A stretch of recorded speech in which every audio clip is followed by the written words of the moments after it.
मैं अमदास पलांगी सीजी शिक्षा में आपका स्वागत करता हूं। हम देख रहे हैं कक्षा 11वीं रसायन विज्ञान का दूसरा चैप्टर जिसका नाम है परमाणु संरचना। और इसमें हम लोग बहुत सारे जो टॉपिक है वो क्लियर कर चुके हैं भाई। और आज हम जो है और जो आगे का टॉपिक है आपके 11वीं क्लास के जो भी सिलेबस में वो हम लोग देखने वाले हैं। और इससे पहले वाला जो क्लास था उसमें हम जो है एक कर्णिका कृष्णिका विकिरण जो प्रभाव था या इसके बारे में चर्चा किए थे कि कृष्णिका जो विकिरण है वो किस प्रकार से प्राप्त होता है, कृष्ण का विकिरण किसे कहते हैं, उसी का एक भाग है हमारा दूसरा, है ना, जिसे हम लोग प्लांक क्वांटम जो सिद्धांत देख रहे थे उसमें हम लोग पहला वाला जो भाग थे वो देख चुके थे। और आज हम दूसरा जो देखने वाले हैं वो है प्रकाश विद्युत प्रभाव तथा प्लांक क्वांटम सिद्धांत द्वारा व्याख्या। मतलब कुल मिला के प्रकाश विद्युत प्रभावों को पढ़ना है जिसको हम लोग प्लांक क्वांटम सिद्धांत द्वारा व्याख्या कर सकते हैं। तो प्रकाश विद्युत प्रभाव क्या है इसको हम लोग को समझना है। इसके लिए एक वैज्ञानिक है जिसका नाम है हर्ट्ज। हमारा क्या नाम है इसका नाम? हर्ट्ज। ये हर्ट्ज नाम का वैज्ञानिक था। उन्होंने 1887 में अपने प्रयोग में ये देखा कि यदि हम एक निश्चित आवृत्ति वाली जो प्रकाश पुंज होता है ना, निश्चित आवृत्ति वाली जो क्या होती है हमारी एक प्रकाश जो पुंज होता है, अगर उसको कुछ धातु की सतह में क्या करते हैं, टकराते हैं, तो वहाँ से इलेक्ट्रॉन का क्या होता है, उत्सर्जन होता है। और ये इलेक्ट्रॉन का जो उत्सर्जन होना किसी भी धातु के सतह से वही क्या कहलाता है, प्रकाश विद्युत प्रभाव कहलाता है या प्रकाश विद्युत प्रभाव कहते हैं। जैसे हमारे पास धातु है रुबिडियम, ये हमारा रुबिडियम, या हम बोल सकते हैं सीजियम। तो ये धातु हैं, रुबिडियम है, सीजियम है, पोटेशियम है। ये धातु ऐसे होते हैं जिनकी सतह पर अगर हम क्या करते हैं, निश्चित आवृत्ति वाला अगर क्या करते हैं, प्रकाश जो पुंज होता है, प्रकाश जो किरण होता है, इसको अगर क्या करते हैं हम लोग टकराते हैं तो यहाँ से क्या होता है, इलेक्ट्रॉन का उत्सर्जन होता है। तो यही घटना आपका क्या कहलाता है, प्रकाश विद्युत प्रभाव के नाम से जाना जाता है या प्रकाश विद्युत प्रभाव कहते हैं। और इसकी खोज कौन किया है भाई, हमारा हर्ट्ज ने इसकी खोज किया है। इस प्रयोग को किया है कितना में, सन 1827 में। तो इस प्रकार से क्या किया जा सकता है, इसको समझा जा सकता है। एकदम ईजी है भाई। हमने क्या बोल रहे हैं यहाँ पर, ये बोल सकते हैं कि यदि कुछ धातु है जैसे रुबिडियम है, सीजियम है या पोटेशियम है, इन धातु पर अगर हम क्या करते हैं, निश्चित आवृत्ति वाला प्रकाश को क्या कर देते हैं, आपतित कर देते हैं, उसमें फोकस कर देते हैं, तो वहाँ से क्या उत्पन्न होना स्टार्ट हो जाता है, वहाँ से इलेक्ट्रॉन क्या होता है, निकलना स्टार्ट हो जाता है। किसके कारण?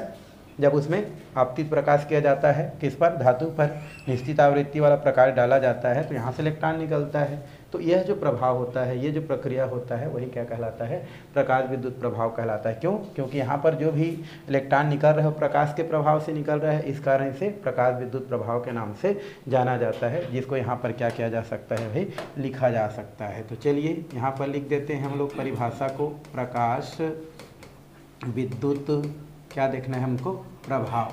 तो मैं अभी क्या बताया है ना, तो हर्ट्ज ने, किन्होंने, हर्ट्ज एक हमारा क्या है, साइंटिस्ट है। हर्ट्ज ने सन 1887 में अपने प्रयोग में यह देखा कि कुछ निश्चित आवृत्ति वाले प्रकाश पुंज अर्थात किरण को ना, प्रकाश पुंज को कुछ धातु की सतह पर, कुछ धातु, जैसे हम बोल सकते हैं रुबिडियम, हम बोल सकते हैं सीजियम, हम बोल सकते हैं पोटेशियम। तो कुछ धातु की, है ना, धातु की सतह पर आपतित किया जाता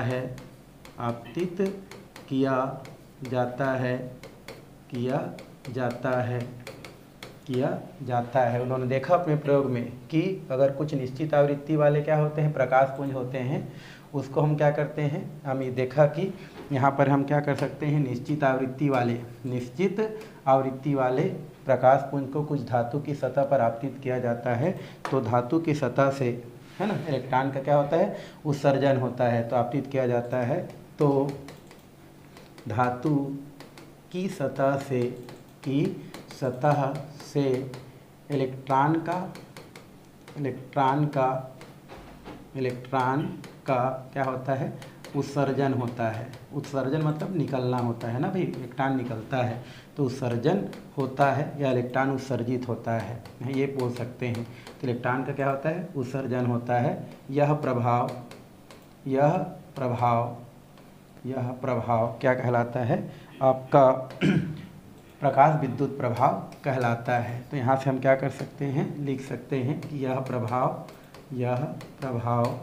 प्रकाश विद्युत प्रभाव कहलाता है। प्रकाश विद्युत प्रभाव कहलाता है।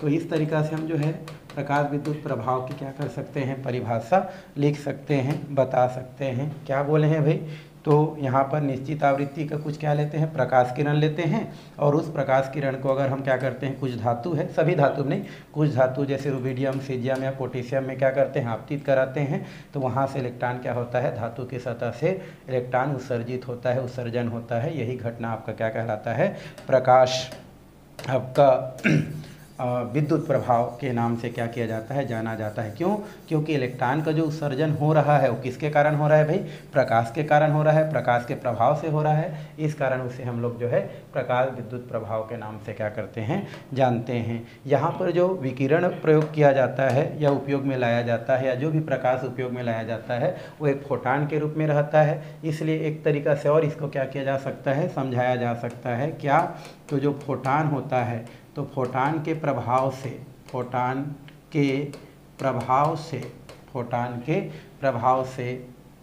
धातु के सतह से इलेक्ट्रॉनों का उत्सर्जन है ना, फोटान के प्रभाव से धातु सतह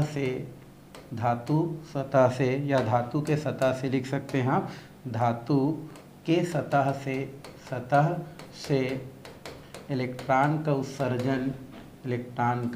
उत्सर्जन क्या कहलाता है, हमारा प्रकाश विद्युत प्रभाव कहलाता है। यहाँ पर लिख सकते हैं प्रकाश विद्युत प्रभाव कहलाता है। तो ऐसा भी आप क्या कर सकते हैं, परिभाषा लिख सकते हैं। कैसे परिभाषा, कि फोटान के प्रभाव से धातु की सतह से या धातु के सतह से इलेक्ट्रॉन का उत्सर्जन क्या कहलाता है, आपका प्रकाश विद्युत प्रभाव कहलाता है, या प्रकाश विद्युत प्रभाव कहते हैं। तो इस तरीक़ा से इसको क्या किया जा सकता है, समझाया जा सकता है। जैसे यहाँ पर क्या दिया है, इसको समझाने के लिए ये इस प्रकार का क्या होता है, का हमारा एक कांच की हम लोग क्या कर सकते हैं, नली बोल सकते हैं। ये कांच का क्या होता है, एक नली होता है भाई, ऐसा करके, ठीक है। अब ये जो कांच का नली होता है, इस कांच के नली के अंदर हम क्या कर देते हैं, कुछ हमारा इलेक्ट्रोड लगा देते हैं। हमारा एक इलेक्ट्रोड होता है जो कि आपका संग्राहक प्लेट के नाम से जाना जाता है। इसको हम क्या बोलते हैं, संग्राहक प्लेट कहते हैं, ठीक है। ये हो गया संग्राहक प्लेट। और यहाँ पर क्या होता है हमारा, एक और क्या होता है, हमारा एक इलेक्ट्रोड होता है, और ये जो इलेक्ट्रोड होता है, ये इलेक्ट्रोड को हम लोग बोलते हैं उत्सर्जक प्लेट। उत्सर्जक प्लेट, ये जो उत्सर्जक प्लेट होता है, इस उत्सर्जक प्लेट में जो भी धातु लिया जाता है उसका क्या कर दिया जाता है, लेप लगा दिया जाता है। और लेप लगाने के पश्चात है ना, उस धातु पर जब प्रकाश की किरण क्या किया जाता है, आपतित किया जाता है, तो उस स्थिति में क्या होता है, प्रकाश का उत्सर्जन होता है। अब इसका ये जो सिरा होता है, इसको आगे बैटरी से क्या कर दिया जाता है भाई, जोड़ दिया जाता है। यहाँ पर क्या लगा दिया जाता है, बैटरी लगा दिया जाता है। ये हो जाता है बैटरी, ये हो गया। और यहाँ पर आगे अगर हम देखें तो यहाँ पर एक अमीटर लगा दिया जाता है भाई। ये हमारा क्या होता है, अमीटर होता है, ये लगा दिया जाता है, जिससे हमको पता चलता है कि कहाँ पर धारा प्रवाहित हो रहा है, क्योंकि बैटरी से पता चल रहा है। और यहाँ पर क्या होता है, धारा प्रवाह होता है भाई। यहाँ पर धारा क्या होता है, प्रवाह होता है। यहाँ पर क्या होता है, जैसे ही इस पर क्या किया जाता है, प्रकाश क्या किया जाता है, आपतित किया जाता है, ठीक है। तो यहाँ पर हम क्या करते हैं, इस प्लेट पर हम क्या करते हैं, इस प्रकार से प्रकाश को क्या करते हैं भाई, आपतित करवाते हैं। ये प्रकाश क्या कर रहे हैं, यहाँ पर आपतित हो रहा है। ये कौन सा होता है हमारा, आपतित प्रकाश। आपतित प्रकाश, ये आपतित प्रकाश होता है, जो कि आपका नीला होता है, जिसके नीला जो रंग होता है ये क्या होता है यहाँ पर इस धातु की प्लेट से क्या करता है, टकराता है या उत्सर्जक प्लेट से टकराता है। और फिर जैसे ही टकराता है यहाँ से इलेक्ट्रॉन निकलना क्या हो जाता है, आपका स्टार्ट हो जाता है। यहाँ से आपका क्या निकलता है भाई, जैसे ही टकराता है यहाँ से आपका क्या होता है, इस प्रकार से इलेक्ट्रॉन निकलना क्या हो जाता है, आपका स्टार्ट हो जाता है। ये हमारा क्या होता है, इलेक्ट्रॉन होता है। ये सब प्रक्रिया निर्वात में कराई जाती है। तो ये इसी को यहाँ पर क्या किया गया है, बताया गया है। ये हमारा धातु की क्या है, हमारा प्लेट है अर्थात इलेक्ट्रोड है, और उसमें उस इलेक्ट्रोड को लिया जाता है, जैसे हमारा रुबिडियम ले सकते हैं, सीजियम ले सकते हैं, पोटेशियम ले सकते हैं, और फिर इस धातु के प्लेट पर क्या करते हैं, जब प्रकाश को आपतित करते हैं तो उस स्थिति में इलेक्ट्रॉन का क्या करता है, वो धातु उत्सर्जन करता है। और यही आपका क्या कहलाता है, प्रकाश विद्युत प्रभाव कहलाता है, प्रकाश विद्युत प्रभाव कहते हैं, जिसको इस प्रकार से क्या किया जा सकता है, समझाया जा सकता है। इसमें इस प्रकार के कांच की क्या होता है, एक नली होता है जिसके अंतर्गत दो प्लेट लगा होता है, एक उत्सर्जक प्लेट और एक संग्राहक प्लेट, है ना। और ये दोनों क्या होता है, बैटरी से जुड़ा रहता है, जिसमें जो परिपथ होता है उसमें अमीटर और एक धारा प्रवाह को यहाँ से देखा जा सकता है। अब जैसे ही क्या किया जाता है, ये जो उत्सर्जक प्लेट रहता है जिसमें आपका सीरियम, रुबिडियम या पोटेशियम का क्या होता है, एक जो है लेप लगा होता है, जैसे उसमें प्रकाश क्या किया जाता है, आपतित किया जाता है, वैसे यहाँ से इलेक्ट्रॉन निकलना स्टार्ट हो जाता है। और यही घटना आपका क्या कहलाता है, प्रकाश विद्युत प्रभाव के नाम से क्या किया जाता है, जाना जाता है, प्रकाश विद्युत प्रभाव कहा जाता है। ये जो प्रभाव होता है सबसे ज़्यादा ये सीजियम में आपको क्या होता है, देखने को मिलता है भाई। किसमें देखने को मिलता है, सीजियम में देखने को मिलता है। वजह ये होता है कि जो सीजियम का आयनन एंथैल्पी होता है, आयनन जो क्या है हमारा एंथैल्पी है, ये जो आयनन एंथैल्पी होता है वो बहुत क्या होता है, आपका कम होता है। आयनन एंथैल्पी कम होने का मतलब ये होता है कि अगर हम सीजियम में अगर बात करें तो ये जो सीजियम में क्या होता है, जो अंतिम कक्षक का जो इलेक्ट्रॉन होता है या उनमें पाए जाने वाला इलेक्ट्रॉन होता है, वो नाभिक के प्रति आकर्षण क्या करता है, कम रखता है। कम रखता है मतलब भाई उतना आसानी से जो है इलेक्ट्रॉन जो है नाभिक के साथ जो है आकर्षित नहीं होता है। इस कारण इस इलेक्ट्रॉन को निकालना क्या हो जाता है, यहाँ पर ईजी हो जाता है। और यही वजह है कि प्रकाश विद्युत जो प्रभाव हम लोग जो करते हैं उसके लिए सीजियम का क्या किया जाता है, उपयोग किया जाता है। क्यों, क्योंकि उनका आयनन एंथैल्पी कम होता है और कम होने के कारण वहाँ से इलेक्ट्रॉन का जो है धातु की सतह से उत्सर्जन क्या हो जाता है, आपका उतना आसान हो जाता है। क्यों, क्योंकि ये जो इलेक्ट्रॉन होता है वो नाभिक से क्या है, दृढ़ता के साथ नहीं बंधा रहता है बल्कि दुर्बलता के साथ बंधा रहता है। इस कारण से यहाँ से इलेक्ट्रॉन को उत्सर्जन आसान हो जाता है। इसीलिए प्रकाश विद्युत प्रभाव में जो धातु प्रयोग में लाया जाता है वो कैसा होता है, हमारा सीजियम होता है या सीजियम को लाया जाता है। तो क्वेश्चन अगर आता है कि सीजियम धातु को ही प्रकाश विद्युत प्रभाव के लिए क्यों चुना जाता है, तो आप बता सकते हैं कि जो सीजियम जो धातु होता है उस सीजियम धातु की जो आयनन एंथैल्पी होता है वो कम होता है, क्योंकि इसमें जो इलेक्ट्रॉन होता है वो नाभिक से क्या होता है, दुर्बलता के साथ बंधा रहता है। और उस स्थिति में उसमें जो है प्रकाश जैसे ही क्या किया जाता है, आपतित किया जाता है, वहाँ से इलेक्ट्रॉन चूँकि दुर्बलता के साथ बंधा है तो इस कारण से वो आसानी से क्या हो जाता है, वहाँ से इलेक्ट्रॉन जो है निकल जाता है। इसलिए जो है सीजियम का प्रयोग जो है प्रकाश विद्युत प्रभाव के लिए उपयोग में लाया जाता है। तो ये हो गया हमारा कौन सा भाई, प्रकाश विद्युत प्रभाव से रिलेटेड कुछ बातें हो गया और ये इसका चित्र हो गया। अब थोड़ा सा प्रकाश विद्युत जो प्रभाव हम लोग जो देखे हैं यहाँ पर जो प्रेक्षण किए हैं इसके माध्यम से, तो उस प्रेक्षण से हमको क्या क्या सीखने को मिला है उसको हमको थोड़ा सा क्या करना है, देखना है। वैसे आप यहाँ पर देख सकते हैं कि यहाँ पर क्या हो रहा है, एक निश्चित फोटान या एक निश्चित आवृत्ति वाला प्रकाश क्या हो रहा है, आपतित हो रहा है, जिसके कारण इलेक्ट्रॉन क्या हो रहा है, निकल रहा है। यहाँ पर प्रकाश को फोटान के रूप में भी क्या किया जाता है भाई, समझा जाता है। इसको क्या बोला जाता है, हमारा फोटान भी कहा जाता है। क्या बोलते हैं उसको, फोटान भी कहते हैं। तो यहाँ पर ये बोल सकते हैं कि ये जो फोटान होता है अर्थात जो प्रकाश होता है जब धातु की सतह से क्या करता है, टकराता है, तो टकराना है और उसके बाद जो है क्या करता है, इलेक्ट्रॉन उत्सर्जित करता है। तो वो जो फोटान होता है, इस फोटान के पास क्या होता है, अपना एक न्यूनतम ऊर्जा होता है और वो ऊर्जा इतना होता है कि वो धातु की सतह से क्या कर सकता है, जो इलेक्ट्रॉन का उत्सर्जन है उसको क्या कर सकता है, आसानी से वो क्या कर सकता है, मतलब हम ये बोल सकते हैं कि धातु की सतह से इलेक्ट्रॉन के उत्सर्जन के लिए जो प्रकाश होता है उसके पास एक न्यूनतम ऊर्जा पाई जाती है और वह ऊर्जा क्या कहलाती है, आपकी देहली ऊर्जा के नाम से क्या की जाती है, जानी जाती है। दूसरा पॉइंट इसमें लिखा जा सकता है कि जो भी क्या होता है, जो प्रकाश आपतित होता है उतना ही क्या होता है, इलेक्ट्रॉन वहाँ पर उत्सर्जित होता है। मतलब हम ये बोल सकते हैं कि फोटॉन जितना क्या होता है हमारा धातु की सतह से टकराता है, प्रकाश जितना टकराता है उतना ही क्या होता है, उसमें जो है आपका इलेक्ट्रॉन उत्सर्जित होता है। और तीसरा हम ये बोल सकते हैं कि जो भी इलेक्ट्रॉन का जो उत्सर्जन होता है वह इलेक्ट्रॉन के उत्सर्जन जो है वो धातु की सतह पर आपतित प्रकाश की तीव्रता पर निर्भर करता है, उसकी आवृत्ति पर निर्भर नहीं करता है। तो इस तरीक़ा से जो तीन बातें हैं वो किसके अंतर्गत लिखा जा सकता है भाई, प्रकाश विद्युत प्रभाव के जो प्रेक्षण हैं उसके आधार पर लिखा जा सकता है। पहला पॉइंट क्या लिखा जा सकता है, तो पहला पॉइंट मैंने बताया कि जो भी क्या होता है, जो फोटॉन होता है जिसके धातु की सतह से टकराने के बाद क्या होता है हमारा आपका प्रकाश क्या होता है, इलेक्ट्रॉन बाहर निकलता है। तो फोटॉन के पास अपनी क्या होता है, एक निश्चित क्या होता है ऊर्जा होता है या ऊर्जा की एक न्यूनतम मात्रा होता है और उस न्यूनतम मात्रा को देहली ऊर्जा के नाम से जाना जाता है और वही किसी भी धातु की सतह से क्या करता है, इलेक्ट्रॉन को क्या करता है, बाहर निकलता है। और दूसरा जितना हमारा क्या होता है, हमारा फोटॉन क्या होता है, आपतित होता है, उतना ही ज़्यादा क्या होता है उसमें से इलेक्ट्रॉन बाहर निकलता है। और तीसरा हम लोग यहाँ पर देख रहे हैं कि जो भी क्या होता है हमारा इलेक्ट्रॉन का जो उत्सर्जन होता है वो हमारे फोटॉन जो होता है उस फोटॉन की तीव्रता पर निर्भर करता है। किस पर निर्भर करता है भाई, तीव्रता पर निर्भर करता है, न कि उसकी आवृत्ति पर निर्भर करता है ना, आवृत्ति पर निर्भर नहीं करता है। मतलब यहाँ पर मान लो धातु की क्या है, सतह है और यहाँ की सतह से इलेक्ट्रॉन निकल रहा है, किसके कारण, फोटॉन के किसके कारण, आपतित होने के कारण। तो फोटॉन जितना तीव्र गति से टकराता है उतना ही ज़्यादा इलेक्ट्रॉन निकलता है।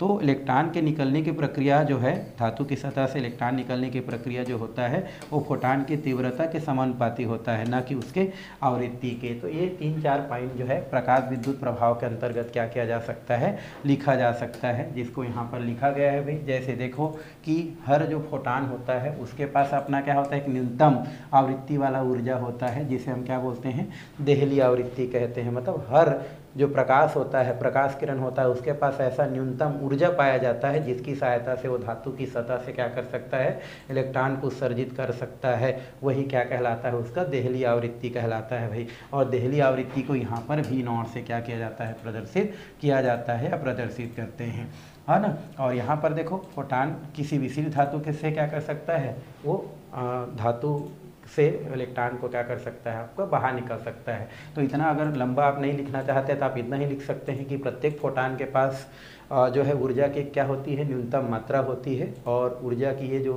न्यूनतम मात्रा है वो आपका देहली ऊर्जा के नाम से जानी जाती है और जो किसी भी धातु की सतह से प्रकाश को क्या कर सकती है, वो धातु की सतह से इलेक्ट्रॉन को क्या कर सकती है, बाहर निकाल सकती है। दूसरा जैसे मैं बताया कि जो भी धातु की सतह से इलेक्ट्रॉन जो उत्सर्जित होती है वो उसमें टकराने वाले फोटॉन की जो है मात्रा पर क्या करती है, निर्भर करती है, मतलब उसके समानुपाती होती है। मतलब जितना इलेक्ट्रॉन निकलती है उस इलेक्ट्रॉन का निकलने की प्रक्रिया उसमें टकराने वाले फोटॉन की क्षमता पर क्या करती है, निर्भर करती है। मतलब जितना ज़्यादा फोटॉन टकराती है उतना ही ज़्यादा क्या होती है, वहाँ पर इलेक्ट्रॉन क्या होती है, आपकी उत्सर्जित होती है, जो हम पहले भी यहाँ पर देख चुके हैं। और तीसरा जो भी क्या होती है, धातु की सतह से निकलने वाले जो क्या होती है, जो इलेक्ट्रॉन होती है, प्रति सेकंड बोल सकते हैं, निकलने वाले जो भी इलेक्ट्रॉन होती है उनकी जो संख्या होती है वो फोटॉन की तीव्रता पर निर्भर करती है, आवृत्ति पर निर्भर नहीं करती है, आवृत्ति पर निर्भर नहीं करती है, आवृत्ति पर निर्भर नहीं करती है। ये आपको क्या करना है, यहाँ पर प्रेक्षण में देखना है। तो ये जो लिखा है, अगर इसको नहीं लिखना चाहते हैं आप तो आप अपने हिसाब से लिख सकते हैं कि प्रत्येक फोटॉन के पास, है ना। यहाँ पर जैसे आप लिखना चाहें तो यहाँ पर क्या कर सकते हैं भाई, यहाँ से लिख सकते हैं। कैसे, तो यहाँ पर अगर उसको नहीं लिखना चाहते हैं तो यहाँ पर लिख सकते हैं कि प्रत्येक, है ना, फोटॉन के पास, फोटॉन के पास, है ना, न्यूनतम, है ना, क्या होती है, प्रत्येक फोटॉन के पास न्यूनतम क्या होती है, न्यूनतम, न्यूनतम, न्यूनतम क्या होती है, ऊर्जा होती है। हम बोल सकते हैं प्रत्येक फोटॉन के पास न्यूनतम ऊर्जा होती है, ऊर्जा होती है, होती है। जिसे देहली ऊर्जा कही जाती है, जिसे कौन सी ऊर्जा भाई हमारा देहली ऊर्जा कही जाती है, जिसे है ना देहली ऊर्जा कहते हैं जिसके कारण वह धातु की सतह से इलेक्ट्रॉन को क्या कर सकती है, मुक्त कर सकती है, जिसके कारण या जिससे बोल सकते हैं वह धातु की किससे भाई सतह से है ना इलेक्ट्रॉन क्या कर सकती है, मुक्त कर सकती है, इलेक्ट्रॉन मुक्त कर सकती है। तो हर फोटान के पास ऊर्जा की एक न्यूनतम मात्रा होती है और वो उसे देहली ऊर्जा के नाम से जानी जाती है, और जिससे वो धातु की सतह से इलेक्ट्रॉन को क्या कर सकती है, मुक्त कर सकती है। दूसरा, उत्सर्जित इलेक्ट्रॉनों की संख्या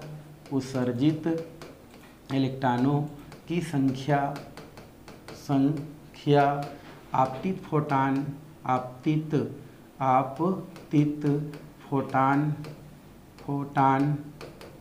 है ना के समानुपाती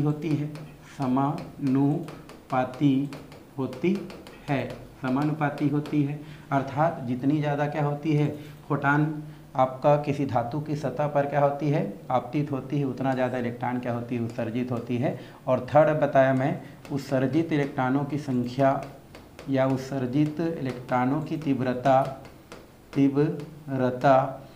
है ना, या उत्सर्जित इलेक्ट्रॉनों की जो मात्रा है या तीव्रता है, ये क्या होती है हमारी फोटान की तीव्रता पर निर्भर करती है। उत्सर्जित इलेक्ट्रॉनों की संख्या बोल सकते हैं, है ना, संख्या फोटान की तीव्रता पर निर्भर करती है, फोटान की तीव्रता पर निर्भर करती है, उसकी आवृत्ति पर नहीं। तो इस प्रकार से आप क्या कर सकते हैं, लिख सकते हैं, या तो आप जो है सेकेंड वाला को लिख सकते हैं, ये वाला। तो ये हमने क्या पढ़ लिया, प्रकाश विद्युत प्रभाव क्या है और प्रकाश विद्युत प्रभाव के प्रेक्षण से हमको क्या क्या वहाँ पर देखने को मिलता है। आगे हमारा टॉपिक है वो है प्रकाश विद्युत प्रभाव की व्याख्या हमको करना है।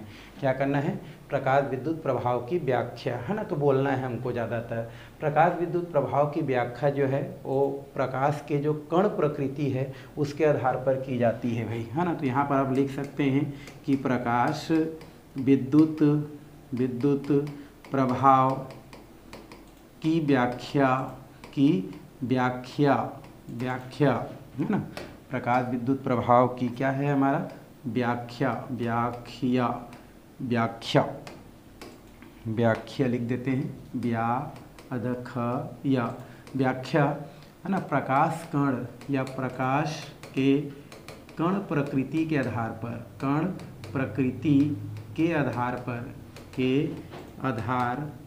पर की जाती है। तो हमने क्या लिख दिया यहाँ पर कि प्रकाश विद्युत जो भी प्रभाव है इसकी अगर हम क्या करें व्याख्या देखें तो ये प्रकाश के कण प्रकृति के आधार पर की जाती है, या प्रकाश के कण की प्रकृति के आधार पर की जाती है। प्रकाश के कण प्रकृति के आधार पर फोटान को जो है क्या मानी जाती है, जो भी प्रकाश होती है इसको जो है फोटान मानी जाती है।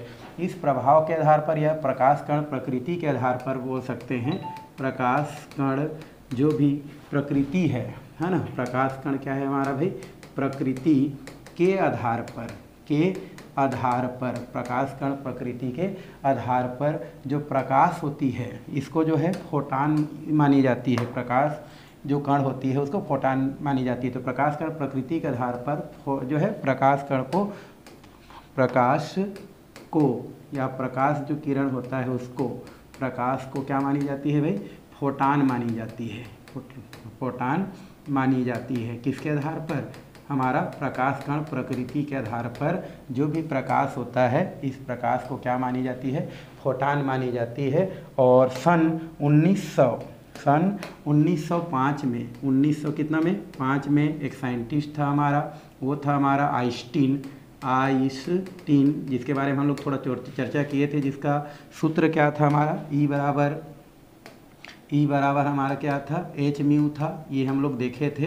तो 1905 में जो आइंस्टीन नाम का साइंटिस्ट था उन्होंने जो फोटान था उसको ऊर्जा के एक रूप माना था। आइंस्टीन ने फोटान को, किसको भाई, फोटान को ऊर्जा का एक रूप कहा था, है ना, ऊर्जा का एक क्या बोला है, रूप कहा है, रूप कहा है। तो इस प्रकार से हम इसमें लिख सकते हैं कि प्रकाश विद्युत जो प्रभाव होता है, उस प्रकाश विद्युत प्रभाव की अगर व्याख्या की बात करें तो प्रकाश के कण प्रकृति के आधार पर की जाती है, और इस प्रकृति के आधार पर प्रकाश को एक क्या मानी जाती है भाई, फोटान मानी जाती है। और इसी फोटान को जो आइंस्टीन जी थे उन्होंने 1905 में, जिन्होंने आपका प्रकाश से संबंधित E=hμ जो समीकरण दिया था, उसके आधार पर फोटान जो होती है वो ऊर्जा की एक क्या होती है, रूप होती है। ऐसा किनका कहना था, हमारा आइंस्टीन का कहना था कि जो फोटान होता है ऊर्जा के क्या होता है, रूप होती है। तो इस प्रकार से इसके आधार पर फोटान क्या है उसको जानी जा सकती है, और फोटान क्या है और फोटान किस रूप में होती है उसको यहाँ पर क्या की जाती है, जानी जाती है। अब आगे की अगर हम बात करें तो हम जानते हैं कि कोई भी जो धातु होती है उस धातु पर क्या होती है, नाभिक होती है, और नाभिक के चारों तरफ क्या होती है, इलेक्ट्रॉन होती है। और ये जो इलेक्ट्रॉन होती है वो आपका नाभिक से क्या होती है, आपका एक आकर्षण बल से क्या होती है, बंधी होती है, जिसकी अपनी क्या होती है, एक बंधन ऊर्जा होती है, बंधन ऊर्जा होती है। और जब इस धातु पर अगर कोई क्या की जाती है, प्रकाश की क्या की जाती है भाई, आपतित की जाती है, तो ये जो आपतित प्रकाश होती है वह इलेक्ट्रॉन और नाभिक के बीच पाए जाने वाला जो क्या होती है, बंधन ऊर्जा होती है, उसको क्या कर देती है, समाप्त कर देती है। और उस स्थिति में फिर जो इलेक्ट्रॉन है वो धातु के सतह से क्या हो जाती है, उत्सर्जन स्टार्ट हो जाती है। तो यहाँ पर जो आपतित किरण होती है जो कि इसके बंधन को तोड़ सकती है, तो वो जो आपतित प्रकाश होती है, आपतित किरण होती है, वो फोटान होती है, जिसमें ये क्षमता पाई जाती है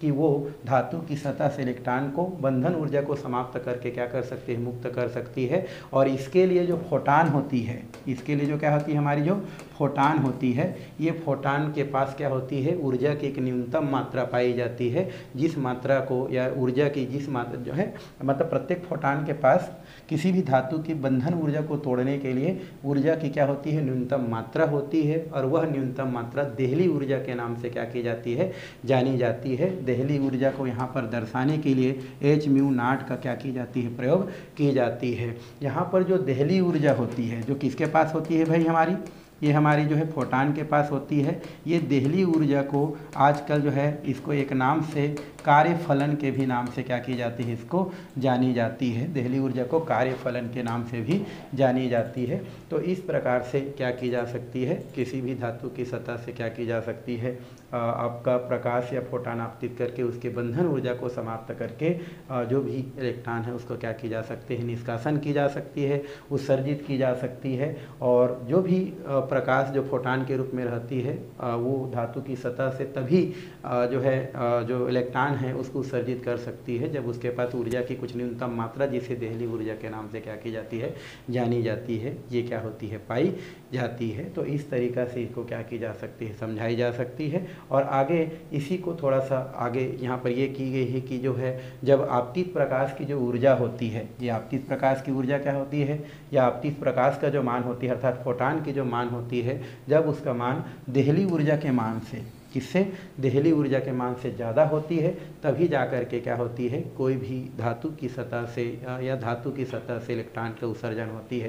कहने का मतलब ये है आपतित प्रकाश जब ज़्यादा हो जाए और देहली ऊर्जा कम हो जाए तभी धातु की सतह से क्या हो सकती है, इलेक्ट्रॉन उत्सर्जित हो सकती है, नहीं तो नहीं हो सकती है। जिसको इसको यहाँ पर आगे निम्न प्रकार से क्या की जा सकती है, समझाई जा सकती है। जैसे यहाँ पर लिखी जाती है हमारा आपतित प्रकाश, आपतित प्रकाश लिख सकते हैं, या आपतित क्या कर सकते हैं, प्रकाश, जिसे हम लोग क्या बोलते हैं, फोटान भी बोलते हैं, ये होती है। यदि इस फोटान की मात्रा जिसको हम किससे दर्शाई जाती है, hμ से क्या की जाती है, दर्शाई जाती है। ये जो है किसके बराबर होती है भाई, हमारा ये जो है कार्यफलन, इसको बोलते हैं हम लोग कार्यफलन के बराबर होती है। यहाँ पर कार्यफलन होती है, और ये जो कार्यफलन होती है, इस कार्यफलन जिसको हम लोग μ0 या हम ये बोल सकते हैं hμ0 से क्या की जाती है, प्रदर्शित करती है या की जाती है। और इसका जो मान है वो उत्सर्जित जो इलेक्ट्रॉन होता है या उत्सर्जित जो क्या होता है, ऊर्जा होता है, उत्सर्जित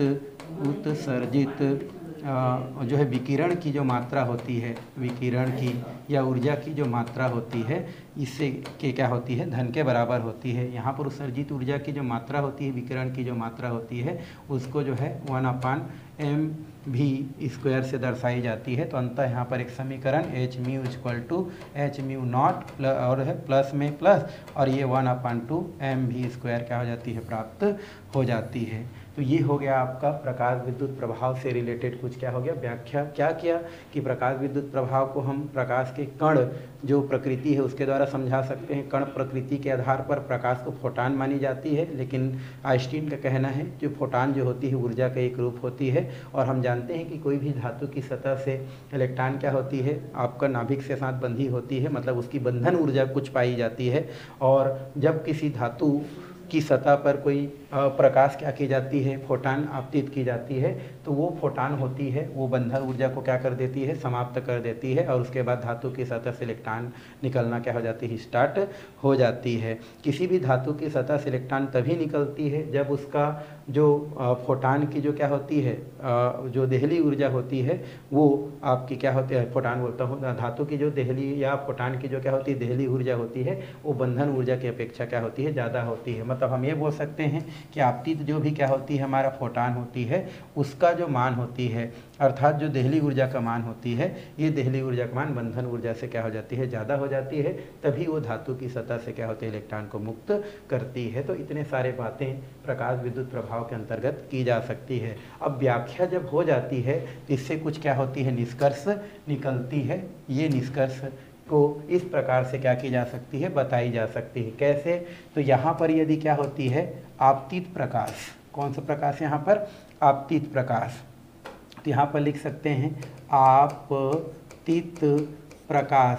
यदि आपतित प्रकाश है, ये जो फोटान है, इस फोटान की अगर मात्रा की बात करें, किसकी मात्रा की बात करें, आपतित प्रकाश की बात करें, फोटान की बात करें, अगर इसका मान ज़्यादा होती है, किसके अपेक्षा, हमारा बंधन ऊर्जा की अपेक्षा बोल सकते हैं। बंधन जो ऊर्जा होता है, इस बंधन ऊर्जा की अपेक्षा क्या होती है, आपकी ज़्यादा हो जाती है। तो उस स्थिति में यहाँ पर क्या होती है, आपका इलेक्ट्रॉन क्या होती है, आपकी बाहर निकलती है। तो क्या होगा भाई, हमारा आपतित जो प्रकाश है, इस आपतित प्रकाश की मात्रा अगर क्या है, ज़्यादा है, किसके अपेक्षा, जो भी बंधन ऊर्जा है उसके अपेक्षा, तो उस स्थिति में इलेक्ट्रॉन क्या होती है, आपकी निकल जाती है। मान लेते हैं अगर आपतित जो प्रकाश होती है, आपतित जो क्या है हमारा प्रकाश है, इस आपतित प्रकाश की जो क्या होती है, हमारा जो मात्रा है वो बंधन ऊर्जा की अपेक्षा या इसके जो देहली ऊर्जा है उसकी अपेक्षा क्या हो जाती है, थोड़ा सा कम हो जाती है। तो उस स्थिति में इलेक्ट्रॉन का निष्कासन नहीं होती है। और मान लो दोनों ऊर्जा का मान क्या हो जाती है, एक दूसरे के बराबर हो जाती है, तो थोड़ा बहुत करके इलेक्ट्रॉन क्या हो सकती है, बाहर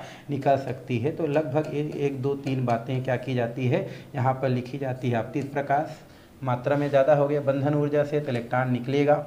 अगर आपतित प्रकाश जो है उसकी मात्रा बंधन ऊर्जा की अपेक्षा कम हो गया, तो उस स्थिति में इलेक्ट्रॉन नहीं निकलेगा। और मान लो दोनों की मात्रा बराबर हो गया, आपतित प्रकाश और बंधन ऊर्जा, तो उस स्थिति में इलेक्ट्रॉन निकल भी सकता है, नहीं भी निकल सकता है। तो ये 3 बातें प्रकाश विद्युत प्रभाव की व्याख्या करने से क्या होती है, हमको प्राप्त होती है। तो इसको जो है थ्योरी के रूप में क्या की जा सकती है, लिखी जा सकती है। तो ये इतना में क्या होती है, हमारा प्रकाश विद्युत प्रभाव क्या होती है, समाप्त होती है।